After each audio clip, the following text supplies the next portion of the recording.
All right, so here I have taken our code from GlowScript for the spring pendulum and I've pasted it into Jupyter Notebook with a few modifications. Because at this point, we have an idea of how it moves. We want to get a more in-depth technical analysis of it. We don't necessarily need the animation anymore to understand what the graphs are telling us.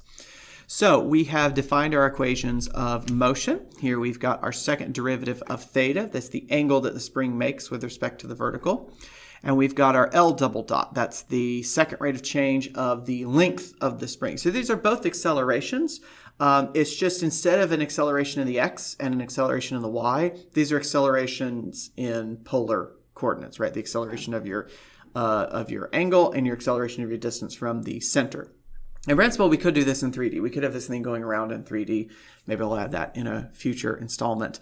But this is sufficient for right now to just get the basic spring pendulum, not the spring plane pendulum. This is the thing we need for right now. So we're going to set our initial conditions and our constants. We had some fun playing around with some extreme cases of this last time, but we can just leave those as is for now. We understand what those mean. Here's our time step. I actually ended up making this much smaller as I was having a problem with the energy staying conserved. I mostly have it accounted for. You'll see that in a little bit. There might be a better way to keep track of that. I don't know. So here we make our lists. So in order to create the graphs, I need to have a list at the end of all the data that I might want to graph. So you have to do a little bit of thinking ahead in terms of setting this up. What do you want to graph at the end? And I always end up having to go back to make more things to graph anyway. But the idea here is that we want to store anything we might want to graph. So that includes the values of theta, the values of theta dot, the values of L, the values of L dot, and of course the values of time, because these are all functions of time. So we just have to make a list or an array for each one of those. Yes, I know people are letting me know in the comments right now why I should be using arrays instead of lists. For my purposes, they work out the same. Y'all can educate other viewers in the comments as you like. Then here I just copied over our while loop. So this is going to run as long as time is less than or equal to 10. So we're going to get 10 seconds in this imaginary world worth of data. And then we follow the same process we had last time. You start at the second derivative and work your way down. That's what helps keep this thing accurate, is when you start at the highest derivative you're interested in and then work your way down to the original function. So we start with the second derivative.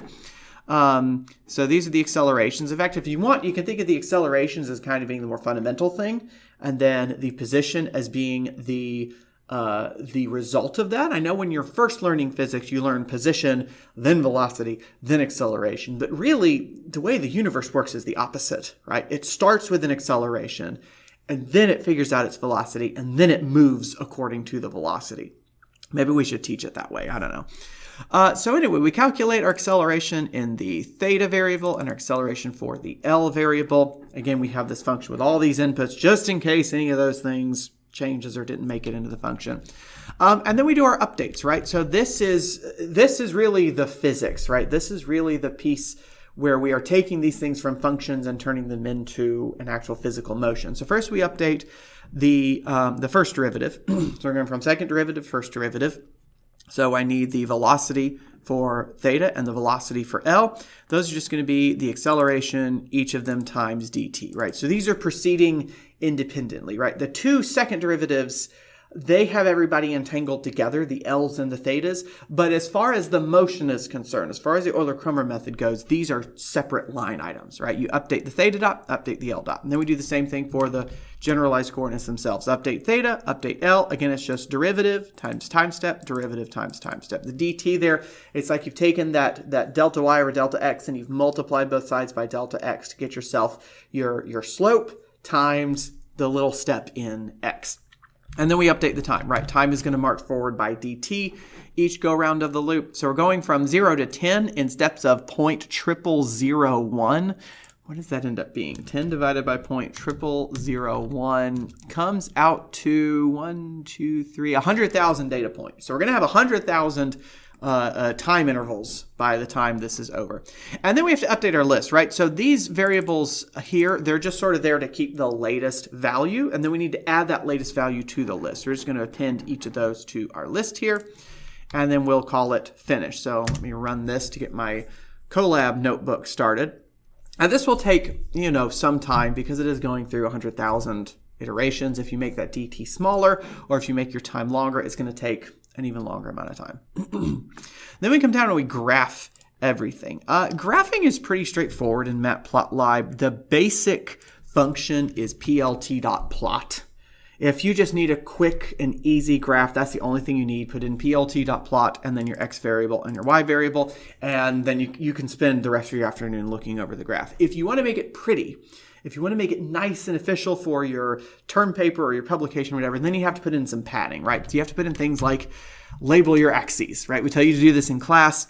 Here's how you do it in Matplotlib. You just say plt.x label, plt.y label, give it the text of the thing you want. Here what I've done is set up the limits along the horizontal axis. We'll probably play around with that a little bit later, but I'm just making that a 15 for now, although we're only going to 10, so I guess I could change that to a 10 for now. That's there to easily allow us to zoom in on the graph. Also, you'll notice that for each of these graphs, I create a new plt.figure because these are different quantities. Right, first we're graphing theta. That has units of radians. Then we graph theta dot. That is units of radians per second. Those are different quantities. Those are apples and oranges, right? Remember, you can't compare apples and oranges. Well, you can't compare radians and radians per second. So if you put those on the same vertical axis, their numbers don't line up. They don't match up. There's no reason for them to have the same viewing range. And so you really have to have those on separate windows so that you can view them and interpret them separately. It's part of honest communication in science, is not mixing apples and oranges together. Unless you're coming to my house and bringing in ambrosia, in which case please mix the apples and oranges together. Okay, so then we're going to graph L versus time, graph L dot versus time. Again, they each get their own graphic there. Why don't we start with those, and then we'll come and look at the others in a minute.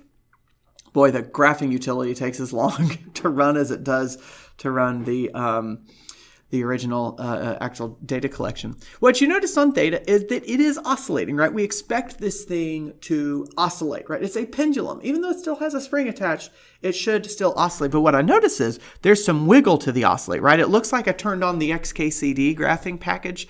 If you've not used that before, I'll include a link to a video about that in the description below. But this is not the XKCD package. This is the actual data is showing that wobble along what should be a cosine, right? So you can kind of imagine this as being, this is the overall behavior you would expect for a pendulum, and then the wiggle is how it gets modified because there's a spring, which I think is pretty cool. Theta dot shows that exaggerated a little bit. Again, it's got the general shape of a negative sign because derivative of cosine, right, is negative sign. You're still seeing that, but I also have to take into account the derivatives of these wiggles, and that makes these even more exaggerated because for each one of those wiggles, I am changing the concavity, and so my theta dot has to oscillate accordingly to show that I'm going increasing, decreasing, etc., which is kind of cool.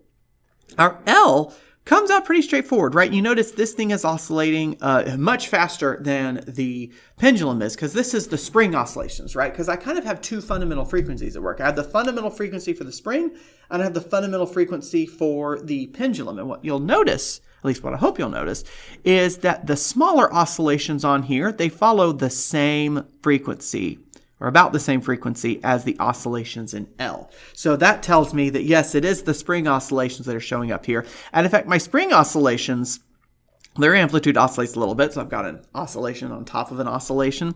And what's interesting there is that that oscillates with the same frequency as the pendulum does. So I literally have two frequencies put together. It's like I've taken sine with one frequency plus sine with another frequency and added them together, which is pretty cool, right? It's kind of neat that conceptually I can understand the spring pendulum as literally a spring plus a pendulum, at least in this regime. We'll see if we get something a little more unexpected later. Same thing with L dot here. You know, it's going to have the same thing there. Here I created a graph of the actual trajectory. So this is like what you would see in the animation. This is y versus x. We've been doing this a lot in my freshman class where we do a graph of the functions versus time, and we do the parametric plot of y versus x because the trajectory is what you physically see. I physically do not see graphs of x and y versus time. I can understand it in terms of x and y versus time, but visually, I as a human in the world see y versus x. That's the only thing I see, but I see it unfolding over time, right? So the way I've done that is just create a new list for x and y, And I've just used our trig here. So each one of these is going to be the L times sine or cosine, a negative there on the Y, just to indicate it's falling downward. And then we plot Y versus X here. And it looks very similar to what we had in the animation. It's got the same idea that it has this overall envelope that it can move within because of conservation of energy, and that it's going to wiggle within that. So now I can kind of see how the spring oscillations are these oscillations that are shorter here, and then I have this longer oscillation here for the pendulum. So it's the same information, it's just encoded differently, represented differently. Finally, I made a graph of the energy, and this is the one I need to work on a little bit, but I made a list for kinetic energy, potential energy, and total energy. So kinetic energy, we calculated earlier as 1/2 mass times the motion in the for the theta variable plus the motion for the L variable. So they kind of separate nicely. It's not X and Y coordinates, but they are orthogonal to each other, right? Because the spring goes in and out like this, and theta rotates like this. And even though those directions are changing, they're always orthogonal to each other. So it works out that it's like you have two orthogonal vectors there showing up, or two orthogonal components here showing up in your kinetic energy. For the potential energy, we have two things to keep track of. We have the gravitational potential energy, mgh, right? That's literally what this is, mgy. And then we have 1/2 k delta L squared, right? There's your spring potential energy. And then the total energy is just going to be one plus the other. This takes a little bit more padding to get everything worked out here. I also, so let me show you why I have all this extra stuff here. Let me put that down here. Sorry. Let me show you why I've made this graph here. We'll come to that in a second. Here's my graph of energy versus time. As you can see, I've got my kinetic energy, my potential energy. They are both oscillating with oscillating amplitudes like you would expect. My total energy is not quite constant. The green curve here should be a flat line. And it gets better when I decrease the dt. So when I ran this with a larger dt, my green line was even worse. It was even worse away from being flat. So that suggests to me that I have the physics set up correctly, and that my wiggling energy is just an artifact of the Euler-Crömer method, taking these continuous functions and making them discrete.